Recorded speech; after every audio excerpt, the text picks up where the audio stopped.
పల్నాడు జిల్లా నర్సరావుపేటలో కూటమి మహిళా నేతలు ప్రముఖ తెలుగు ఛానల్పై ఆగ్రహం వ్యక్తం చేశారు.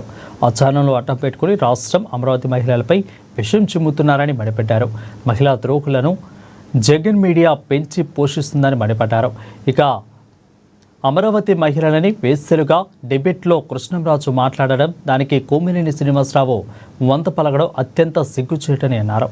రాష్ట్ర మహిళా కమిషన్ ఈ అంశంపై తక్షణమే స్పందించి వారిని శిక్షించేలా చొరవ తీసుకోవాలని కోరారు. ప్రజలు బుద్ధి చెప్పి 11తో స్వస్తి చెప్పినా కూడా ఇంకా వారికి బుద్ధి రానట్లుంది.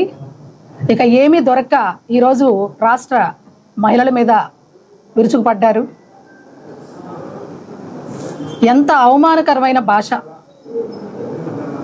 నిజంగా భారతదేశం అనేది సంస్కృతి సాంప్రదాయాలకు నిలయం.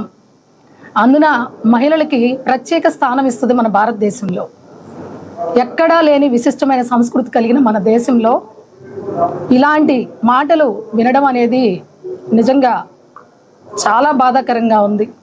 ఉమ్మడి కూటమి అధికారంలోకి వచ్చిన తర్వాత చేస్తున్న అభివృద్ధి కానీ సంక్షేమ పథకాల దిశలో కానీ మన ముఖ్యమంత్రి చంద్రబాబు నాయుడు గారు, ఉప ముఖ్యమంత్రి పవన్ కళ్యాణ్ గారు ఏ విధంగా రాష్ట్రాన్ని అభివృద్ధి దిశలో తీసుకెళ్తున్నారో చూస్తూ కూడాను నిన్న సాక్షి అనే ఒక విషపు ఛానల్ ఒకటి మహిళల గురించి, అందులోనూ అమరావతి కోసమని అహర్నిశలు కష్టపడి 1000 రోజుల పాటు దీక్షలు చేసి ఈరోజు అమరావతిని సాధించుకునే దిశగా ఉన్న మహిళలను మొత్తాన్ని కూడాను అక్కడ వాళ్ళు చేస్తున్నది వ్యభిచారము, వాళ్ళందరూ వేశ్యలు, అమరావతిలో నివసిస్తున్న మహిళలు మొత్తం వేశ్యలు అని